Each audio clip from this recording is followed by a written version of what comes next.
Hey, do me a favor. Stand up for just a second.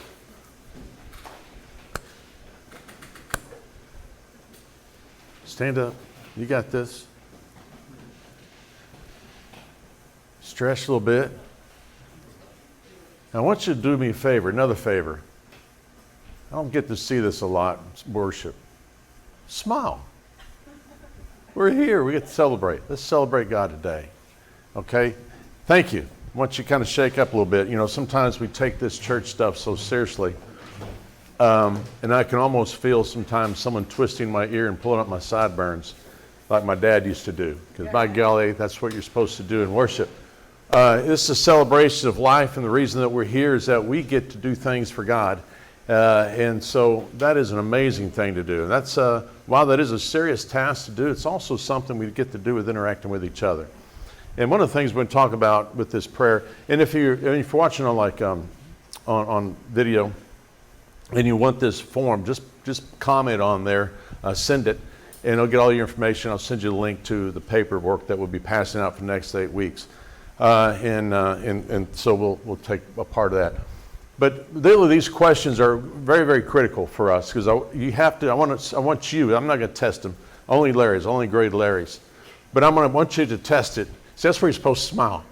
And I want you to go through it and see where you are on that. And as you grow and develop, see how each week if those answers will change a little bit, if things open up to you a little bit more.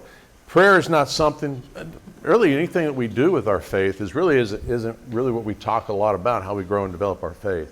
It's not talked about enough. And so we're trying to really grow in this particular area. So we'll be talking about this for 8 weeks. And I'm going to give kind of the first answer to my answer to the first question on here, just to kind of to get us rolling. The question is why is prayer important?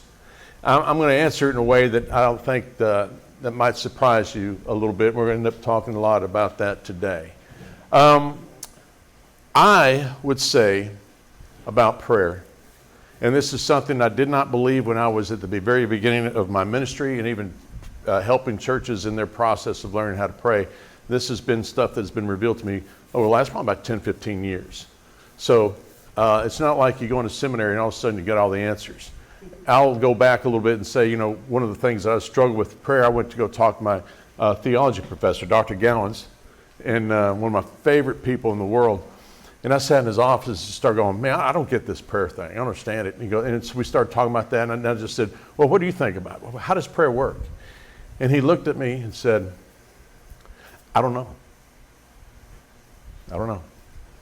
And it's just one of the things that are kind of a mystery to us, or meant to be mysteries, because the more they're mysterious, the more we get to kind of investigate a little bit more and then create something for us that lands with us, not to get what we want, but to get to whom we're reaching. Okay? And so that was kind of an interesting thing. So maybe think, okay, I got to do some more experiential stuff. And so my answer to this question is it really has three answers to it.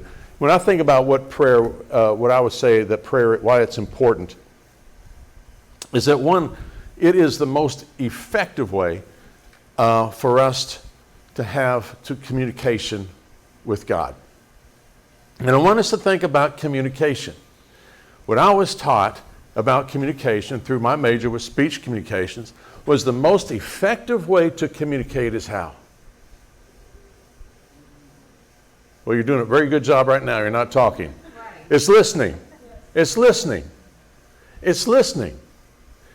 And a lot of things, when it's counselors, one of the first things we're taught is that you hear what people say, then you repeat it back to them so they can hear what they said. But you sit silently. It's like 2/3 of them talking, 1/3 you asking more questions. The most effective way to communicate in any relationship is to listen. The old saying is that's why God gave us 2 ears and only 1 mouth, right? And that's why we need to exercise. But how often do we listen in our time of prayer?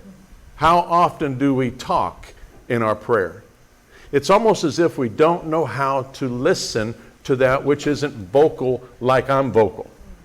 And so we just kind of throw up stuff up there, cross our fingers and look around for the answers and see if it goes our way. Oh, there's the new car I asked for right there in the driveway. How'd that happen? Oh, I prayed for it, right?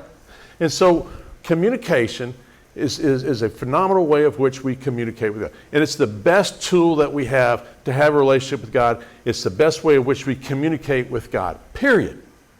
We talk, but we spend more time listening, be in the very presence of God. And what happens when we are quiet with God, and there's so many times that we pray without even using words, just being in the presence.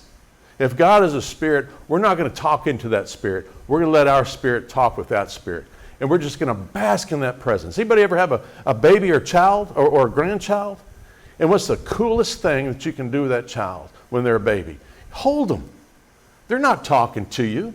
You're not really necessarily talking to them. You spend more time just staring at each other and just taking that in, right? It is the coolest thing ever. And you get so bonded with them, right? And they get bonded with you. You can see it happen right in front of your face. You're not sitting there trying to teach them how to be theological. You're not talking about that stuff. You're sitting there being theological, just in your presence. That is communication at the highest level. No words needed, just allow that to happen. Because what happens when you do that, then number 2 would be, you begin to transform as a child of God. When you are quiet in the presence of God, and Lynn and I meet every weekday, and we do some meditation, and that's all we talk about. We're just being quiet and not letting our thoughts get the best of us. We just let them do what they're going to do, and we sit quietly and bask in the presence. That's what meditation is. That's what prayer is. And so it's also when you're able to do that, and you create this connection with this unseen entity that we call God, you're communicating, you're transforming. And so then you become of God instead of trying to get God to give us what we want, right? And the third thing that I think about with prayer that's so incredibly important, it is the best self-evaluation tool that we have. That's a tough one. It's the best self-evaluation tool that we have because I need to have this self-evaluation to determine whether or not my commitment as a disciple of Jesus Christ is in the right path. When I quit listening, what happens? You're in relationships. What happens if your partner or whoever it is quits listening? You're toast. It's done. And you just do your own thing. So let me explain a little bit more of that. Because prayer is how we communicate with God and the way that God communicates with us. It's also how we non-verbally pray reveals our connection with God. And then thirdly, what we pray. What we pray is also a good evaluation of our relationship with God. I want us to think about that. Now, I'm going to get practical with this one. I'm going to relate this to what I tell my kids. When my kids are dating somebody, and they start to get that point like, I think I like them. And they start talking about them. My first advice to them is what? I don't ask them, do they go to church or nothing like that. I say, go to their home.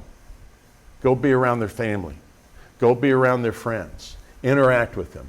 All you got to do is spend one day with their family, and you're going to listen to the way that they communicate to each other. You're going to see how they treat one another, and that is what you get right there. That's what you get. Are you experiencing something that's respectful? Are you hearing things that are patient with people? Or is it all one-sided? Do they listen to one another, or do they get frustrated, roll their eyes, and walk off? Is there an attempt on both sides to understand the other? Are they trying to connect? Is their speech or is their way they live motivational? Is it inspirational? Is it positive? Is it negative? Or is it realistic? Is their communication, is it manipulative, demanding, controlling? Is it desperate? How we communicate with one another says more about ourselves and about our relationship with God than it does about the one who receives the message. Does that make sense? How we communicate with one another reveals more about ourselves and our relationship with God than the one who receives the message. We're going to talk a little bit more about that. In fact, I'm going to give you a funny example. I got this example a couple of decades ago. It was a commercial. I'm not promoting Budweiser beer, by the way, just to kind of get that out there. But it is a fantastic commercial. And it's kind of funny because it talks a lot about, it's an exaggerated commercial, or it wouldn't be a commercial, right?